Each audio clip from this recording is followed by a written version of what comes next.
अपने पिता योगेंद्र साव पर कार्रवाई से बिफरी अंबा प्रसाद अपनों पर ही जमकर बरसती हुई नजर आई हैं। अंबा प्रसाद ने कांग्रेस के प्रदेश नेतृत्व से लेकर हेमंत सरकार पर जोरदार हमला बोला है और अंबा के आरोप पर कांग्रेस ने कहा है कि योगेंद्र साव पर एक तरफा कार्रवाई नहीं की गई है। देखिए रिपोर्ट। कांग्रेस के प्रदेश नेतृत्व पर बरसी अंबा प्रसाद, योगेंद्र साव पर कार्रवाई को लेकर साधा निशाना। जहाँ पे आपको हमारे साथ खड़ा रहना चाहिए, हमारे लोगों के साथ अन्याय हो रहा है वहाँ पे खड़ा रहना चाहिए, हमारा सूद लेना चाहिए, वहाँ पे आप मेरे साथ क्रूरता कर रहे हैं। प्रदेश अध्यक्ष पर झूठ बोलने का आरोप। पहले भी हिदायत दिए थे इस तरह से नहीं करो, फिर उसके बाद फिर ये भी बोल रहे हैं कि पार्टी फोरम में बात रखना चाहिए था, फिर ये भी बोल रहे हैं कि हम लोग को मतलब अपने वर्कर के साथ हमेशा खड़े रहते हैं। 3 झूठ, और हमारा भी छवि खराब कर रहे हैं इस तरह से आप बोल के, तो हमारे जनता में भी गलत मैसेज जा रहा है और हम ये तो बर्दाश्त नहीं करेंगे कि आप मतलब जनता को भी पता चलना चाहिए झूठ क्या है सच क्या है। क्या राहुल गांधी से मिलने से है नाराजगी? हम राहुल गांधी जी से मिले इसका आपको दिक्कत हुआ है कि हम और आप लोग नहीं सुन रहे थे तभी तो वहाँ जाना पड़ा हमको, और हम तो अपनी लड़ाई तो लड़ रहे, तो हम क्यों हम अपने कहीं पे हम ये रहे, इस तरह का गलत चीज को क्यों सहे। हेमंत सरकार पर बोला जोरदार हमला। झारखंड में अबुआ या फिर बबुआ राज? यहाँ पे अबुआ सरकार है कि बबुओं का सरकार है? मतलब यहाँ पे अबुआ राज है या बबुओं का राज है, ये बताइए आप लोग ये सब चीज देख के। कांग्रेस के राष्ट्रीय सचिव अंबा प्रसाद ने अपने पिता योगेंद्र साव को पार्टी से निष्कासित किए जाने को लेकर प्रदेश नेतृत्व पर हमला बोला है। उन्होंने दबाव में कार्रवाई करने का आरोप लगाया। अंबा प्रसाद ने पूछा है कि पार्टी के विधायक जब मंत्री पर बयानबाजी करते हैं तब कार्रवाई क्यों नहीं होती। उन्होंने कहा कि आत्मसम्मान से खिलवाड़ कोई कैसे बर्दाश्त करेगा। अंबा प्रसाद ने प्रदेश प्रभारी पर भी कोई सहयोग नहीं करने का आरोप मढ़ दिया। वहीं उन्होंने बड़कागांव के घर पर बुलडोजर एक्शन को लेकर हेमंत सरकार पर जोरदार हमला बोला, साथ ही सीएम की चुप्पी पर भी सवाल उठाए।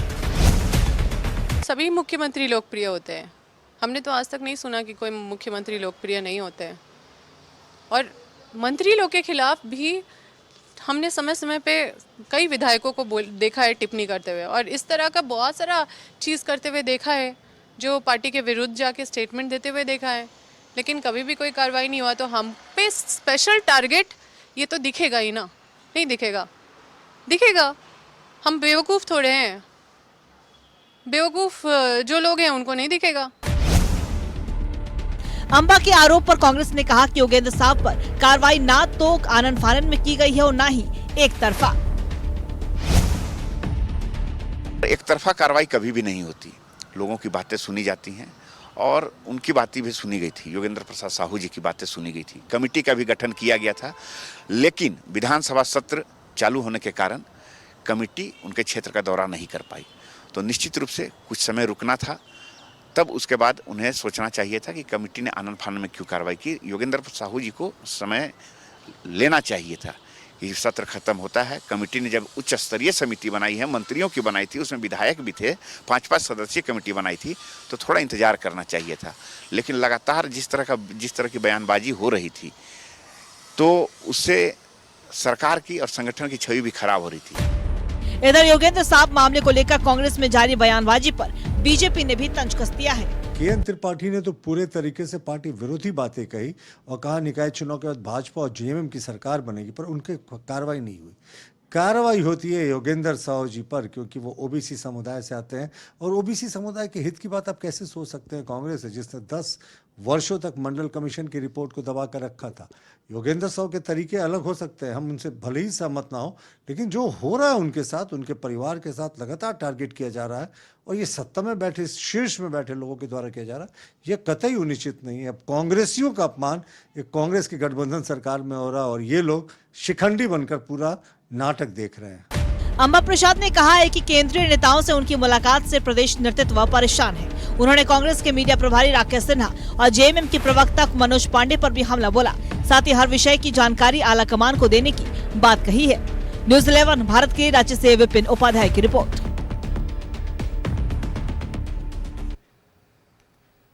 और इसी खबर पे और भी ज्यादा जानकारी देने के लिए हमारे सहयोगी विपिन हमारे साथ न्यूज रूम से लाइव बने हुए ओंकार करेंगे।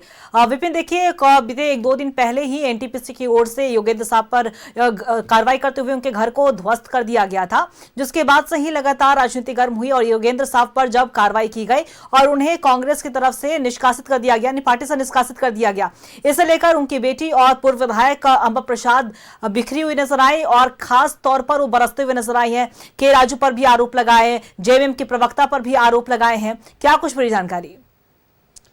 जिनके घर से बेघर योगेंद्र साहू क्या हुए, पार्टी ने भी उन्हें घर से निकाल दिया, यानी कि अब वो कांग्रेस में भी नहीं रहे। 3 साल के लिए उन पर अनुशासनात्मक कार्रवाई कांग्रेस ने परसों के दिन की। जिस तरीके का जो घटनाक्रम है, जिसको लेकर आज प्रेस कॉन्फ्रेंस अंबा प्रसाद जो कि बड़का गांव की पूर्व विधायक है और साथ ही साथ कांग्रेस की राष्ट्रीय सचिव है और फिलहाल बंगाल की सह प्रभारी है, उन्होंने बताया कि किस तरीके से सीबी एक्ट और लारा एक्ट के बीच में उलझाकर उस जमीन को में कंपनसेशन अब तक नहीं हो पाया है। 2015 का लैंड एक्वायर उसमें हुआ है, लेकिन 2025 तक कंपनसेशन नहीं हुआ है और ऐसे में कोर्ट का भी इसमें स्टे ऑर्डर था, लेकिन इसके बावजूद जो कार्रवाई हुई, उनकी मां नाइटी में थी, उसके बावजूद उनको घर से निकाला गया। कई महत्वपूर्ण जो सामान थे उस घर पे, उसको भी कलेक्ट नहीं करने दिया गया और जो दावा था अंबा प्रसाद का कि तकरीबन 15 से 20 लाख रुपए के सामान का भी उनको नुकसान उठाना पड़ा। सीधे तौर पर इस पूरे कार्रवाई के लिए उन्होंने राज्य की सरकार पर सवाल खड़े किए, अबू और बबुआ की सरकार से उनकी तुलना कर डाली।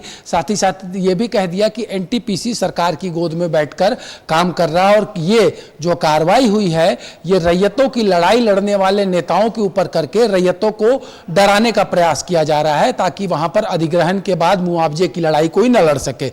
ये थी बात जो एनटीपीसी के जरिए उनके परिवार पर या फिर उस जमीन पर जो कार्रवाई की गई, जिससे ये तमाम चीजें निकलकर सामने आई।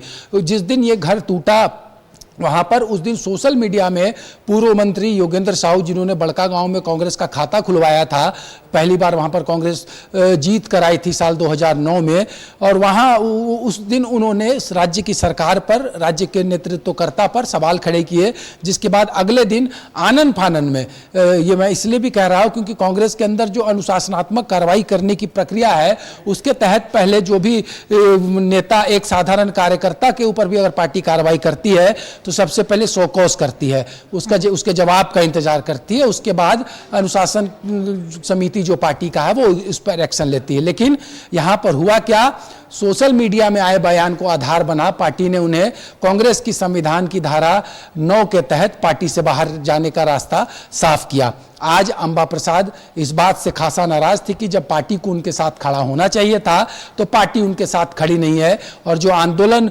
जिस लारा एक्ट को राहुल गांधी ने भट्टा परसोल के आंदोलन के बाद देश में लागू कराया था, उसकी लड़ाई वो लड़ रही हैं, तो अपनी गठबंधन की सरकार में ही उनके दल उनके साथ नहीं है। अंबा प्रसाद का कहना है कि पूरे घटनाक्रम की जानकारी वो सेंट्रल लीडरशिप को देंगी। उन्होंने झारखंड कांग्रेस के अध्यक्ष और प्रभारी के राजू की कार्यशैली पर भी बड़ा सवाल खड़े किया है। उन्होंने कहा है कि इन लोगों को कुछ देखना नहीं है, बस किसी तरीके से पार्टी का कैसे बेड़ा गर्क हो इस पर ये फोकस कर रहे हैं। उन्होंने कई उदाहरण भी सामने रखे। उनका कहना है कि जब कांग्रेस कोटे के मंत्रियों के खिलाफ पार्टी के विधायक बयानबाजी करते हैं तो क्या वो अनुशासन तोड़ने वाला बयान नहीं होता है, उस वक्त उन पर कार्रवाई क्यों नहीं होती है।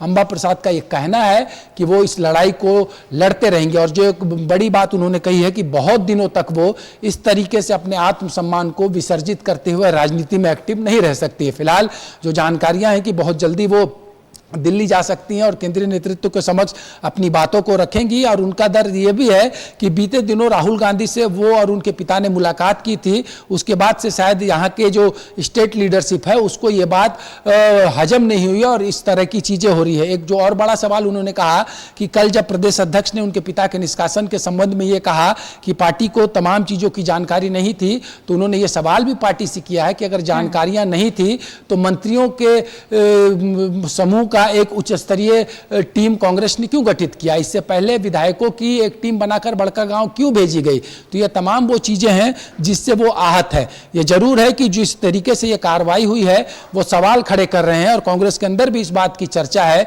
कि अगर सोशल मीडिया में दिए गए बयान के आधार पर योगेंद्र साहू पर कार्रवाई हुई है तो अभी बीते दिनों रांची समेत नगर निकाय के चुनाव में कई पार्टी के ऐसे नेताओं ने सोशल मीडिया में पार्टी के खिलाफ टिप्पणियां की हैं, पार्टी के समर्थित उम्मीदवारों के खिलाफ टिप्पणी की टिप्पणियां की हैं, ऐसे में अगर कांग्रेस सोशल मीडिया को आधार बनाकर कार्रवाई करना शुरू कर दे तो लगभग 200 से ज्यादा नेता इस कार्रवाई के जद में आ जाएंगे।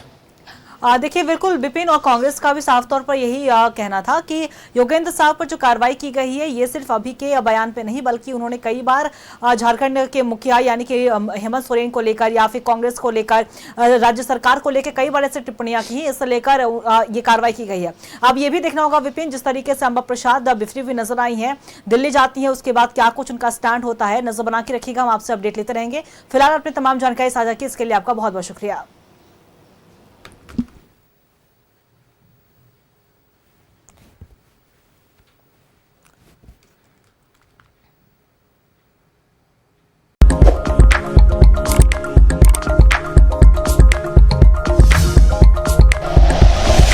Like and share videos, subscribe करें हमारा चैनल और प्रेस करें बेल आइकॉन। न्यूज़ 11 भारत, सच है तो दिखेगा।